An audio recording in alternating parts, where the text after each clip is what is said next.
ഗാസയിലെ ഇസ്രായേലിൻ്റെ രഹസ്യ അജണ്ടയെക്കുറിച്ചുള്ള റിപ്പോർട്ടുകൾ പുറത്തു വരുന്നു. ഗാസ മുനമ്പിൻ്റെ നിയന്ത്രണം പൂർണ്ണമായും പിടിച്ചെടുക്കാനുള്ള ശ്രമത്തിലാണ് നെതന്യാഹുവും കൂട്ടരുമെന്നാണ് റിപ്പോർട്ടുകൾ പറയുന്നത്. ഇതിനായി സൈനിക നടപടികൾ കൂടുതൽ ശക്തമാക്കാൻ ഒരുങ്ങുന്നതായും റിപ്പോർട്ടിൽ പറയുന്നു. ഇസ്രായേലിന് എത്തിപ്പെടാൻ കഴിയാത്ത മേഖലകളിൽ സൈനിക നടപടി വർദ്ധിപ്പിക്കാൻ ഒരുങ്ങുകയാണ് ഇസ്രായേൽ. ഹമാസുമായി 2 വർഷം നീണ്ട യുദ്ധത്തിലാണ് ഇസ്രായേൽ. നെതന്യാഹുവിൻ്റെ ഓഫീസിലെ ഒരു മുതിർന്ന ഉദ്യോഗസ്ഥനെ ഉദ്ധരിച്ച് ചാനൽ 12 ആണ് ഇക്കാര്യം റിപ്പോർട്ട് ചെയ്യുന്നത്. ഞങ്ങൾ തീരുമാനമെടുത്തു കഴിഞ്ഞു, ഗസ മുനമ്പ് പിടിച്ചെടുക്കാൻ പോകുന്നു എന്നാണ് ഇസ്രായേൽ ഉദ്യോഗസ്ഥൻ പറഞ്ഞതെന്നും റിപ്പോർട്ടിൽ പറയുന്നു. വെടിനിർത്തൽ ചർച്ചകൾ പരാജയപ്പെട്ടു.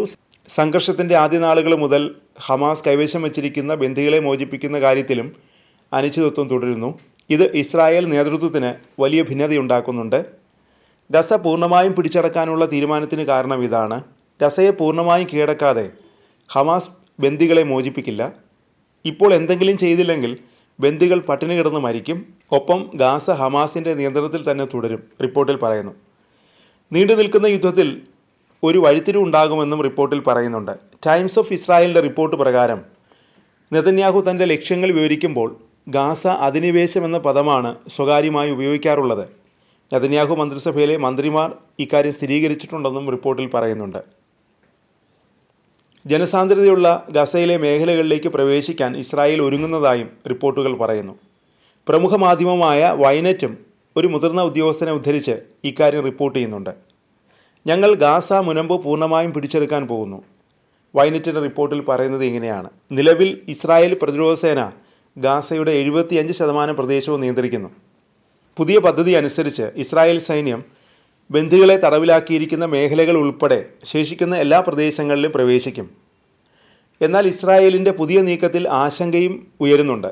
ഇത് ബന്ദികളുടെ ജീവൻ അപകടത്തിലാക്കുകയും സിവിലിയൻ നാശനഷ്ടങ്ങൾ വർദ്ധിപ്പിക്കുകയും ചെയ്തേക്കാവുന്ന നീക്കമാണെന്നാണ് വിമർശനം.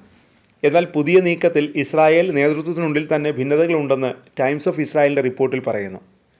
ഹീബ്രു മാധ്യമങ്ങൾ പറയുന്നതനുസരിച്ച് IDF chief of staff lieutenant general Eyal Zamir അധിനിവേശത്തെ എതിർക്കുന്നു. ചീഫ് ഓഫ് സ്റ്റാഫ് സമ്മതിച്ചില്ലെങ്കിൽ അദ്ദേഹം രാജിവെക്കട്ടെ എന്നാണ് നെതന്യാഹുവിൻ്റെ ഒരു വിശ്വസ്തൻ പറയുന്നതെന്നും റിപ്പോർട്ടിൽ പറയുന്നുണ്ട്.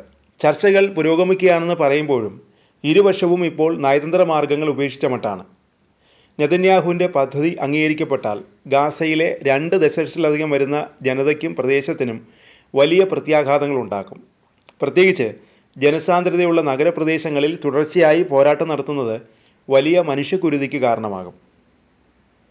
അതിനിടെ മറ്റൊരു അമ്പരപ്പിക്കുന്ന റിപ്പോർട്ടും പുറത്തു വരുന്നു. ഗാസയെ പൂർണ്ണമായും പിടിച്ചടക്കുന്നത് അത്ര എളുപ്പമല്ല എന്നാണ് റിപ്പോർട്ടിൽ പറയുന്നത്.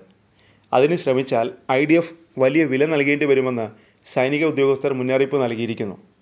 നിരവധി സൈനികർ കൊല്ലപ്പെടുമെന്നും നിരവധി സൈനികർക്ക് പരിക്കേൽക്കുമെന്നും IDF ഉദ്യോഗസ്ഥർ മുന്നറിയിപ്പ് നൽകിയതായും റിപ്പോർട്ടിൽ പറയുന്നുണ്ട്.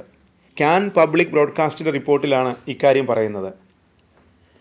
ബന്ദികളെ തടവിലാക്കിയിരിക്കുന്നതായി കരുതുന്ന പ്രദേശങ്ങൾ ഒഴിവാക്കിയാണ് IDF സേന ഇതുവരെ ആക്രമണം നടത്തിയിരുന്നത്. ഗാസ പൂർണ്ണമായി പിടിച്ചെടുക്കാൻ ശ്രമം നടത്തിയാൽ ഹമാസ് തടവിലാക്കിയിരിക്കുന്ന ബന്ദികളുടെ സുരക്ഷയ്ക്കും ഭീഷണിയാണ്. അതിനാൽ ഇസ്രായേലിൻ്റെ രാഷ്ട്രീയ നേതൃത്വവും സൈനിക കമാൻഡും തമ്മിൽ ഭിന്നത വർദ്ധിച്ചു വരികയാണ്. പ്രധാനമന്ത്രി ബെഞ്ചമിൻ നെതന്യാഹു പൂർണ്ണ അധിനിവേശത്തിനായി ശ്രമിക്കുമ്പോൾ IDF chief of staff lieutenant general Eyal Zamir ഇതിനോട് യോജിക്കുന്നില്ല.